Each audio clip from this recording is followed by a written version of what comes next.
before we dive in, these are my Instantly stats from the last week. 20% reply rate with 190 qualified sales opportunities.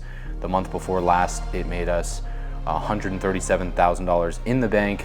Last month, it made $140,000 in the bank, and now we're into February of 2026. So in this video, let's talk about what's working, what's not when it comes to Instantly, cold email, and small sending segments.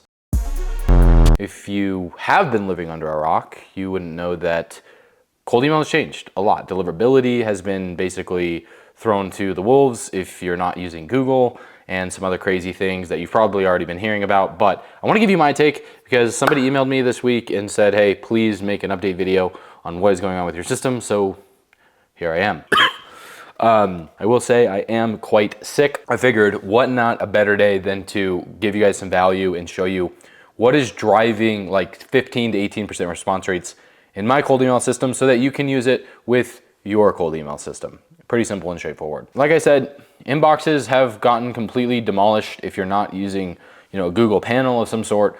Again, this really isn't like my strong suit. I think my thing's more like the creative copywriting and prompting and things like that. So I lean on other people when it comes to this stuff. I had recommended Inframail for you guys, I think in Q3, Q4 of last year. I do not recommend them anymore because they simply don't deliver anymore. And I have a ton of my domains parked with Inframail. So unfortunately, I got to know the founder pretty well over there. Really, really great guy. But when we go to our inbox placement tests and we look at what we consider to other ESP or it's a custom SMTP relay type of custom server thing, which is how you get unlimited inbox for one price a month. They do not deliver. They go 100% to spam on anyone with a Google inbox, which is a lot of the market, if we're being honest. You can see other to Google was only getting in the inbox 3% of the time, 97% going to spam. We just can't have that. You'd be surprised when you actually go through your lists how many people are either on a Gmail or have a Google workspace of some kind. A lot of email is getting routed through Google. You cannot afford to not have a Google panel. I'm never going to be an infrastructure email, deep into the archives of the systems and designing make.com verifiers and things like that to have great infrastructure. I like to lean on who's doing it well. So in this case, I immediately, right at the end of the year in December, bought a bunch of Google Workspace domains from Lead Gen J. You already know who that is, probably. Not an affiliate or a partner of his of any kind. I feel like after buying his inboxes and switching all of our sending to those Google dedicated inboxes, which I want to say are $3 a month, our deliverability I think was even better than when we were using Inframail, doing those custom server-based SMTP relay type emails. So that's actually been a really big positive, especially when you're following all the other email best practices that we'll talk about in this video. All right, so just looking at the last 4 weeks here, we have sent to 6,400 contacts. Obviously the follow-ups and stuff equal to 18,000, but it's only 6,400 contacts. And we've gotten a 15.61% reply rate on 572 opportunities. Now, for this to ultimately be successful for my company, I'd like to double this number. And I think throughout the year we'll get there, because we just got to keep sending, keep warming up these inboxes and doing that. The other thing that I'm seeing right now is people still have not quite picked up on the fact that you have to get custom data and summarize it and send custom emails using AI. Like, I've been doing this now for about 3 or 4 years talking about it, but now it's gotten so simple. I'm launching a tool that's really gonna help you guys out in that front as well. Just literally provide you the leads with the summarized data. But you literally, I think, have to do that. You can't just go scrape a bunch of stuff and put a bunch of syntax stuff together. That's actually what's not gonna get you deliverability, and it's also not gonna get you the responses that you're after either.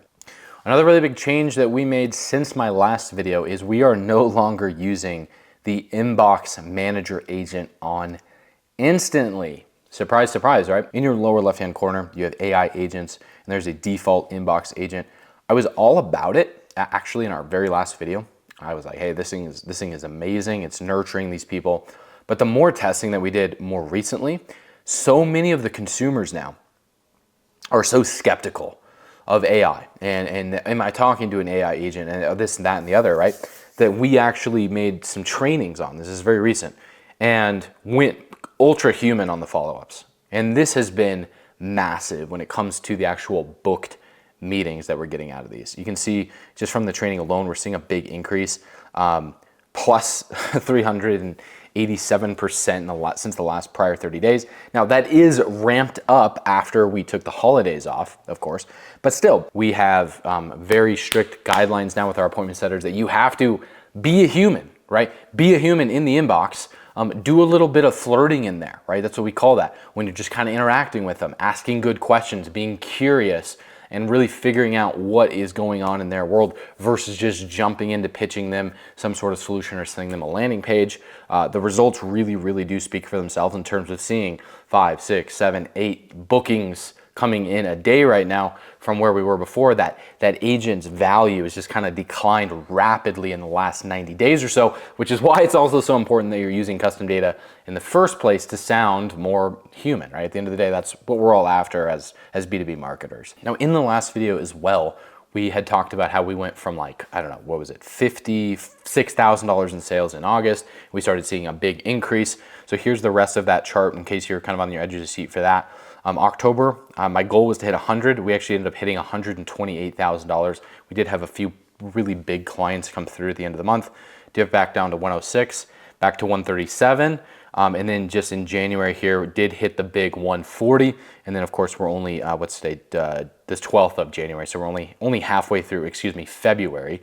And we're doing okay. I think we're gonna probably continue this path of growth as we go, just using this very simple method of cold email. All right, so if you're not at least doing a few million bucks with cold email, you need to make sure that you are sounding ultra human in the first email and especially in the follow-ups. Assign basically account managers, appointment setters on those leads to make sure they follow those all the way to actually getting booked. And then the second thing being, use Google domains like you're a startup, right? Every startup I know of uses Google domains. They get started, they get rolling, and they start sending emails to get business, right? So you want to sound human, look human, have domains that look human, and I think that's probably the biggest thing, and you really can knock it out of the park.